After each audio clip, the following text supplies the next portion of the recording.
흐름의 분류, 이번에는 상류와 사류입니다.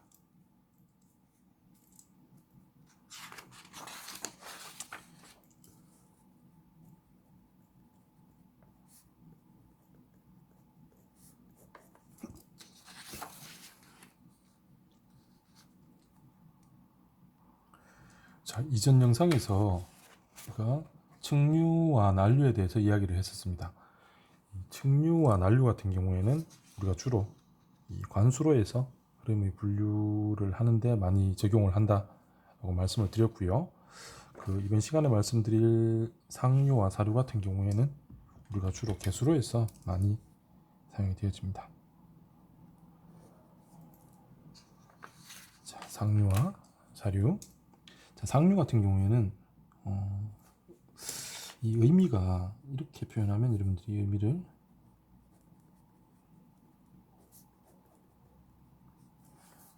ordinary flow, 일상적인 흐름이다 라고 보시면 됩니다. 자, 사류는 그에 반해서 jet flow, 말에서 느껴지는 느낌이 jet flow라고 하면 일단은 굉장히 빠른 흐름일 것이다 라는 게 느껴지실 겁니다. 자, 그래서 이 상류 흐름과 사류 흐름 같은 경우에는 기본적으로 상류 흐름에 비해서는 사류 흐름이 빠르다라고 생각을 하시면 됩니다. 근데 이것도 측류와 난류에서의 문제와 마찬가지로 단순히 빠른 것만 가지고 우리가 이야기를 하는 건 아니고요. 흐름상에서 어떤 특징을 갖는지 한번 알아보도록 하겠습니다.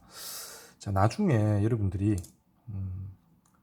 우리가 수로에 대해서 좀 더 자세히 이야기를 하게 되면 지금은 우리가 이 상류 일상적인 흐름이다, ordinary flow, 자, 사류는 jet flow다 라고 이야기를 하는데, 나중에 우리가 이제 개수로에 대해서 이야기할 때는 얘를 우리가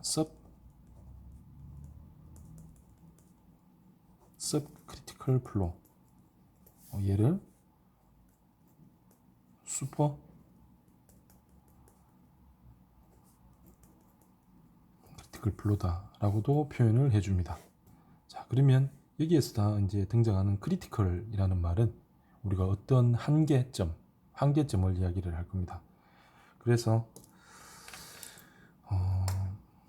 우리가 측류와 난류 사이에 어떤 측류와 난류 사이에서의 흐름, 이 변화하고 있는 흐름을 천이류라고 이야기를 했습니다. 그 구간을 천이공항이라고 했는데, 이 상류와 사류 같은 경우에는 이 기준이 되는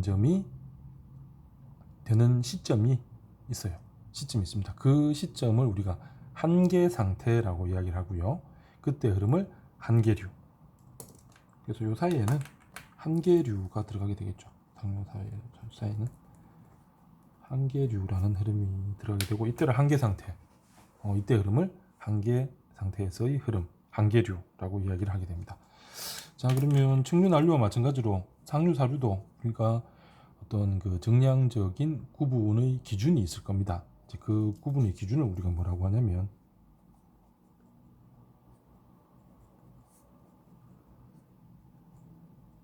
프라우드 넘버라고 합니다. 측류 난류 같은 경우에는 레이놀즈 넘버였습니다. 근데 상류 사류 같은 경우에는 우리가 프라우드 넘버라고 하고요. 이 프라우드 넘버는 프라우드 넘버 같은 경우에는 C분의 V로 정의를 해줍니다. 자, 여기서 C는 루트 GH로 표현을 할 수 있습니다. 그래서 얘를 다시 쓰면 루트 GH분의 V가 되는데, 자, C 같은 경우에는 우리가 뭘 C라고 하냐면, 자, 이 부분을 여러분들이 잘 이해를 하셔야 됩니다. 하류. 자, 이때 하류는 다운스트림이 되겠죠. 다운스트림. 하류부의 흐름 특성이 상류. 여기서 상류는 여기서 말하는 오디너리 플로우가 아니고요. 여기서 상류는 업스트림이 되겠죠. 상류부로, 하류부의 흐름 특성이 상류부로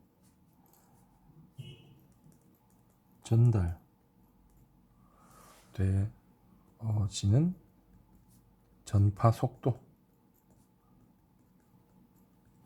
자, 이거를 우리가 C. 그래서 얘를 우리가 다른 말로 표현하면 장파의 전달 속도다 라고 이야기를 합니다. 자, C.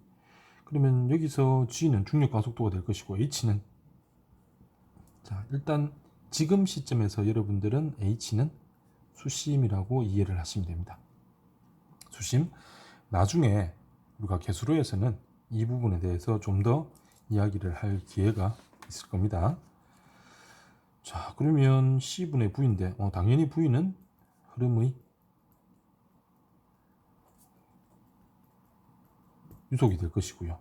자, 그러면 자, 여러분들 보십시오. C분의 V 또는 루트 GH분의 V라고 했을 때 V 값과 루트 GH 값. 자, 루트 GH라는 것은 C는 뭐? 장파의 전달 속도. 장파의 전달 속도라는 말은 하류부의 흐름 특성이 상류부로 전달되어지는 전파 속도와 흐름의 유속이 같을 때는 이 값이 1이 되겠죠.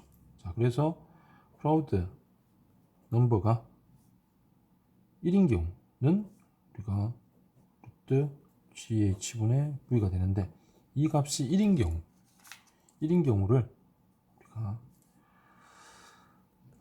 한계류,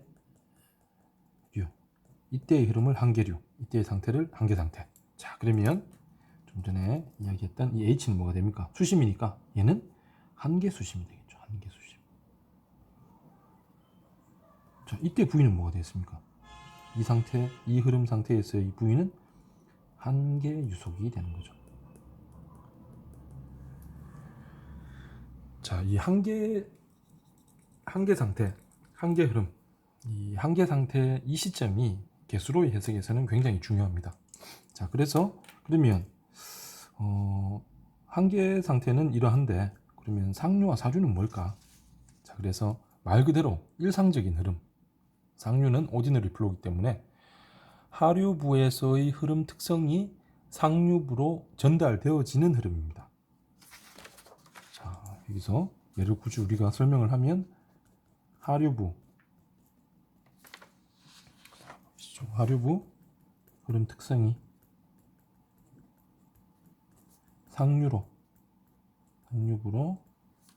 전달되어지는 흐름. 그럼 사류는 뭐겠습니까? 하류부 흐름 특성이 상류부로 전달되어지지 않는 흐름이 되겠죠. 자, 그러면 이거를 결정하는 게 유속과 하류부의 흐름 특성이 상류부로 전달되어지는 전파 속도입니다. 그럼 당연히 유속 V가 크면 뭐에 비해서? 이 루트 GH에 비해서 흐름의 유속 V가 크면 하류부의 흐름 특성이 상류부로 전달되어지지 않을 거고요. 하류부의 흐름 특성이 상류부로 전달되어지는 장파의 전달 속도 루트 GH가 이 흐름의 유속 V보다 크다면 하류의 흐름 특성이 상류부로 전달이 되어지겠죠. 자, 이렇게 생각하면 우리가 이게 는 1인 경우가 한계류라고 했는데, 그러면 얘는 1과 비교했을 때 뭡니까? 상류 같은 경우에는, 자, 이때 흐름이 한계류면, 자, 여기서 프라우드 넘버가 상류는 뭐라고요? 루트 GH가 큰 경우니까 당연히 1보다 작은 값을 가지겠죠. 그죠? 프라우드 넘버가.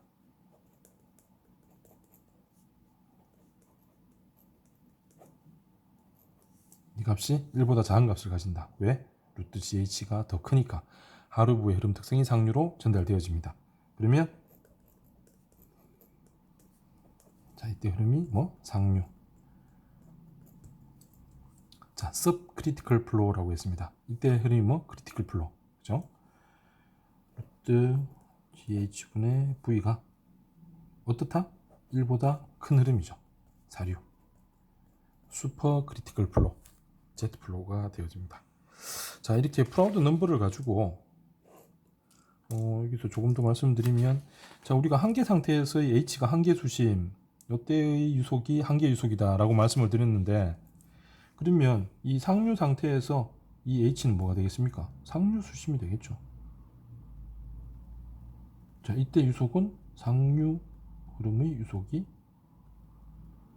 될 겁니다. 마찬가지로 이때 H는 사류 수심이 될 것이고요.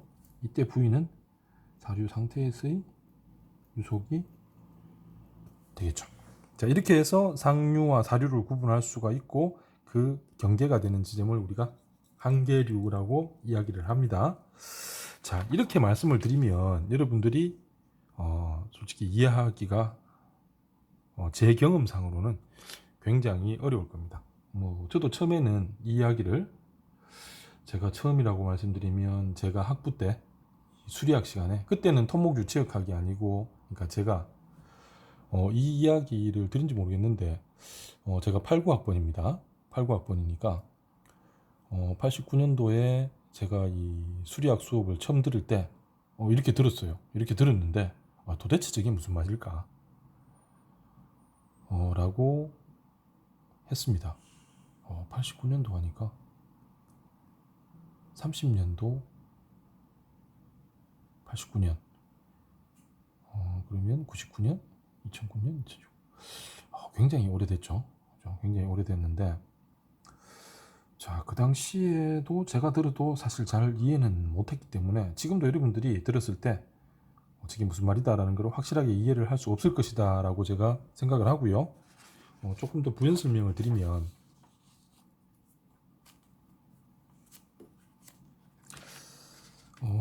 제가 왜 이렇게 부연 설명까지 드리냐면 우리가 측류 난류 구분이나 상류 사류 구분은 굉장히 중요합니다. 그런데 이 측류 난류의 구분 같은 경우에는 제가 관수로 흐름과 개수로 흐름의 특성에 대해서 말씀드릴 때 분명히 언급을 했는데 관수로는 그나마 개수로에 비해서는 우리가 분류를 하는 게 수월합니다. 관수로에 비해서 개수로는 이렇게 흐름을 분류하는 게 더 어렵다라고 말씀을 드릴 수가 있고요. 그 이유는 개수로는 어떤 제약을 받지가 않죠. 관수로 같은 경우에는 관로를 꽉 채워서 흐르는 흐름이기 때문에 일단 관로의 형상대로 흐름의 형태가 결정이 되어집니다. 자, 그런데 개수로는 그렇지가 않죠. 자유수면을 가지기 때문에 말 그대로 자유롭게 흐르게 되기 때문에 그 흐름을 우리가 상류냐 사류냐로 구분하기는 측류 난류 구분보다는 더 어려울 수 있다라는 걸 말씀을 드리고요. 자, 제가 조금 더 설명을 드리면 자, 여러분들 그거를 이제 그 상황을 한번 생각을 해보겠습니다. 자, 흐름이 있는데 자, 물이 이렇게 흐르고 있습니다. 물이 흐르고 있는데 여기에다가 여러분들이 돌멩이를 하나 떨어뜨린다라고 가정을 해보겠습니다. 자, 그러면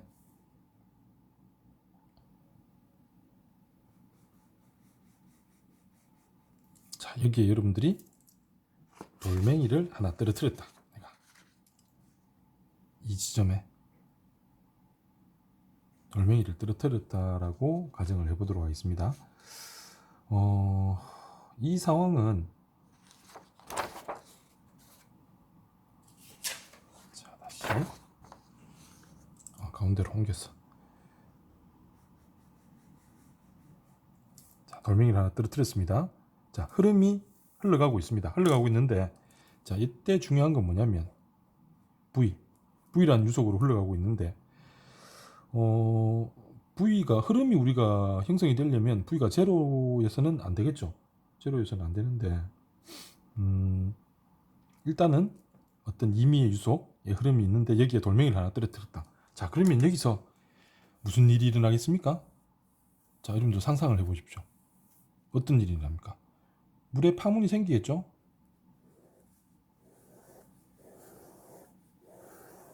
자, 이런 파문이 점점점 퍼져나가게 될 겁니다. 근데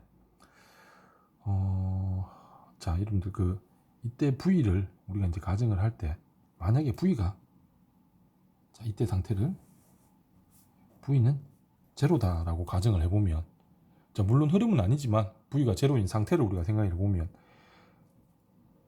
흐름 방향이 이 방향이기 때문에 여기가 상류, 여기가 이제 하류 방향이 되겠죠. 이 돌멩이를 하나 떨어뜨렸을 때 이때 이렇게 퍼지는 파문은 상류 방향과 하류 방향에 동시에 이렇게 퍼져 나가게 될 겁니다. 그렇죠? 동시에 퍼져나가게 될 텐데, 자, 이 상황을 우리가 한번 생각을 해보면, 자, 이 상황에서는 뭐 비록 유속이 제로지만 어떻게 우리가 이야기를 할 수가 있냐면, 하류부의 흐름 특성이 상류로 전달되어진다. 물론 하류로도 이렇게 퍼지고 있지만 상류로 전달이 되어지는 거죠. 그래서 하류, 이제 지금 이 상황은 제가 뭘 여러분들한테 설명을 드리냐면, 이러한 흐름 특성, 하류부에서의 흐름 특성이 상류로 전달이 되어지는 겁니다.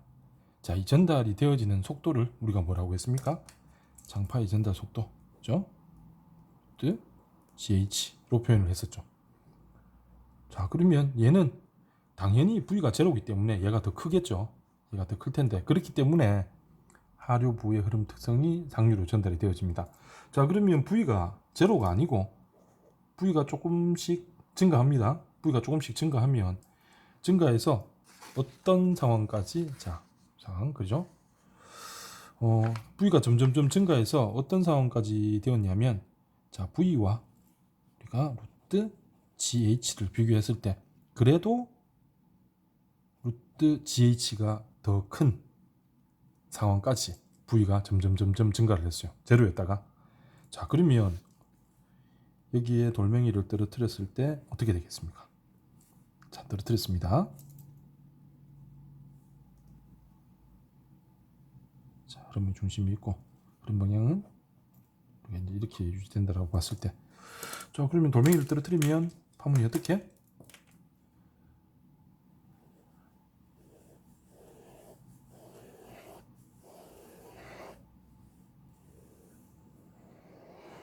자, 여러분들이 제가 그리려는 의도를 아시겠죠? 물론 이 하류부의 흐름 특성이 상류로 분명히 전달되어지고 있습니다. 이 루트 GH가 있기 때문에. 하지만 얘는 그리고 이 흐름의 유속 V도 있는데, 아까 뭐라 그랬습니까? 루트 GH가 더 큰 거죠. 그렇기 때문에 하류의 흐름 특성이 상류로 전달이 되어지고 있는 상황입니다. 그렇죠? 유속이 증가를 하였지만, 그래서 이때의 흐름은 우리가 뭐다? 상류 흐름이다. 왜? 이렇게 되면 당연히 루트 GH분의 V는 어떻게 됩니까? 1보다 작은 값을 가지게 되겠죠. 루트 GH가 V보다 더 크기 때문에. 그래서 이때의 흐름은 우리가 상류 흐름이다 라고 이야기를 할 수가 있습니다. 자, 그러면 유속이 점점점 더 증가를 한다라고 우리가 봤을 때 어디까지 증가를 했느냐?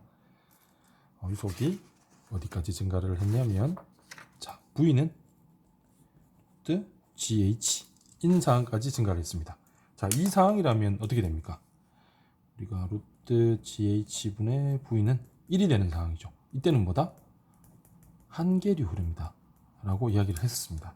자, 그러면 이 상황에서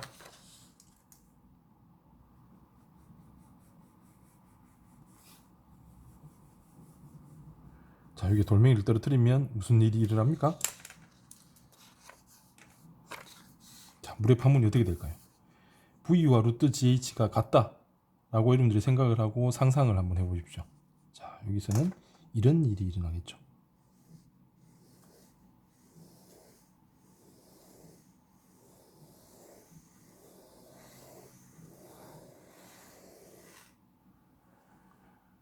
자, 여러분들 이해가 되시죠? 여기 제가 이 기준선을 조금 넘어갔는데, 자, 그 부분은 여러분들이 감안을 하셔야 되고요. 자, 이건 뭡니까? 하류불의 흐름 특성이 상류부로 전달되어지지 않습니다. 근데 어디까지 전달되어집니까? 자, 이 기준점까지, 시작한 점에까지 발생을 하는 거죠. 자, 이 상태는 V와 루트 GH가 같기 때문에 이러한 현상이 일어나게 될 겁니다. 이때 흐름이 뭐다? 한계류 흐름이다 라는 거죠.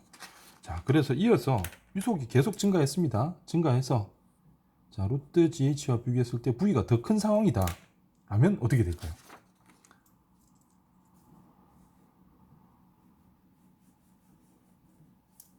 자, 제가 기준점을 이쪽에 잡는 걸 보면 예상은 하실 겁니다. 그죠? 자, 여기에 돌멩이를 떨어뜨렸다. 어떻게 되겠습니까?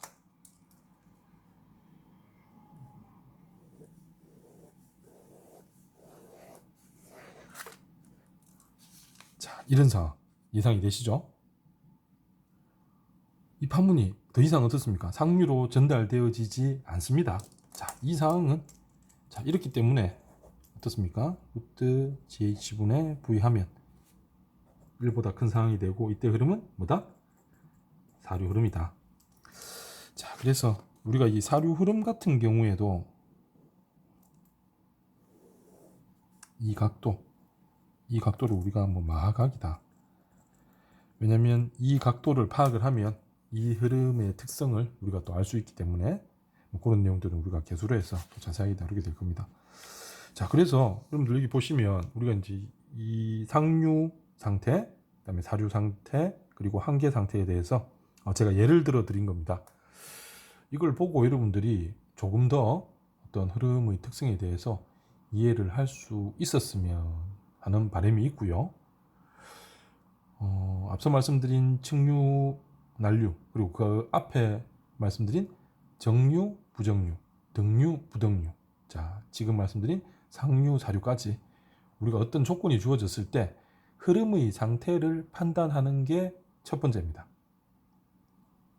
흐름의 상태를 판단을 하고 이 흐름은 어떤 흐름이다. 그러면 그 흐름에 맞는 해석 방법을 적용을 해서 그 흐름을 해석을 해줘야 됩니다. 자, 이게 이제 절차죠.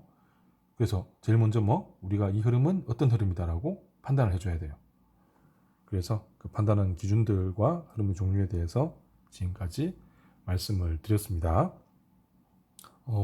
잘 정리해 놓으셔야 돼요. 정류, 부정류, 등류, 부등류, 측류, 난류, 상류, 사류. 자, 그래서 지금까지 흐름의 종류에 대해서 말씀을 드렸고요. 이어서 계속 이야기를 해보면, 자, 우리가 속도와 가속도에 대해서는 한번 이야기를 했었습니다. 그죠? 자, 어떻다라는 이야기를 한번 했었고요. 가속도에 대해서도 우리가 이야기를 한번 했었습니다. 자, 여러분들 여기 보시면 이 부분은 이 내용을 여러분들이 이 내용을 자, 속도 가속도 그렇게 자세하게 안 보셨으면 합니다. 자, 얘는 삼각형으로 표현하도록 하겠습니다. 속도와 가속도에 대해서는 제가 분명히 설명은 드렸는데 이 교재에 실린 내용은 여러분들이 지금은 자세히 안 보시는 걸 권해드립니다. 왜냐하면 내용이 어렵습니다. 그리고 복잡해요. 제가 영상을 통해서 여러분들한테 말씀드린 내용만 꼭 기억해 주시기 바랍니다. 자, 내용들이 상당히 많죠? 속도, 그 다음에 가속도. 근데 이게 참 그런 게 여러분들이 중학교, 고등학교 때 사실 이 내용들을 우리가 과학 시간을 통해서 다 배운 내용들입니다. 사실 수준으로 보면 그 중학교, 고등학교 때 우리가 배운 과학이 굉장히 수준이 높은 과학이에요. 그래서 그 내용들이 다 있는데 표현을 이렇게 해놔서 그렇지 사실 그 우리가 다 배운 내용들인데 근데 지금 이걸 여러분들이 보면 사실 너무 양이 많죠. 너무 양이 많으니까 제가 정리를 해드리는 겁니다. 그래서 제가 그냥 보지 말아라 하는 거는 여러분들이 보지 말고요. 그래서 대충 봐라라고 하는 것들도 여러분들이 대충 보시면 됩니다. 여러분들이 저를 믿고 그렇게 하시면 돼요.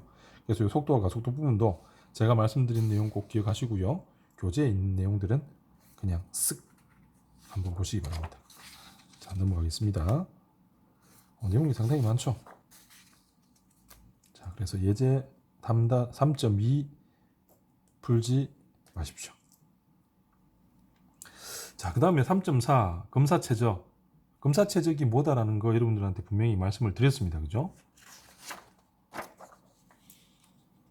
자, 요 내용도 여러분들이 굳이 안 보셨으면 합니다. 제가 여러분들이 알아야 될 내용들은 다 말씀드렸습니다. 분명히. 자, 굉장히 많은 내용을 이야기를 하고 있죠. 하지만 제가 드린 내용이 그게 답니다. 자, 이런 부분들도 여러분들이 굳이 안 보셨으면 합니다. 자, 이렇게 하면 많이 넘어가죠. 여러분들 책이 굉장히 두꺼웠는데 실제로 이런 식으로 많이 넘어갑니다. 이렇게 쭉 넘어가다 보면 당연히 이 예제는 지금은 여러분들한테 풀지 말아라고 제가 말씀을 드릴 수가 있고요. 이렇게 하다 보니까 드디어 3.5 연속 방정식까지 왔습니다. 자, 그러면 지금까지 우리가 동수역학에 대해서 이해를 하기 위한 어떤 기본적인 용어들이나 기본적인 이론들을 한번 살펴봤고요. 지금부터 본격적으로, 자, 연속 방정식 뭐라 그랬습니까?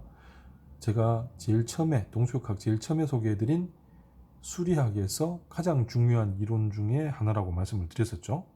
여기에서부터 이야기를 시작을 하도록 하겠습니다.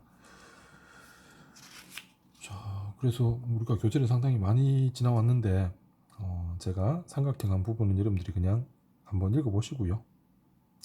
이걸 또 어떻게 연결지어서 말씀을 드릴 수가 있냐면 제가 그렇게 구분을 한 내용들 중에서 삼각형이나 곱하기를 한 부분은 나중에 어떻다?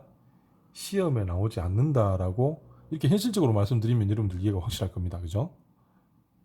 그렇게 구분을 해주시면 될 것 같습니다.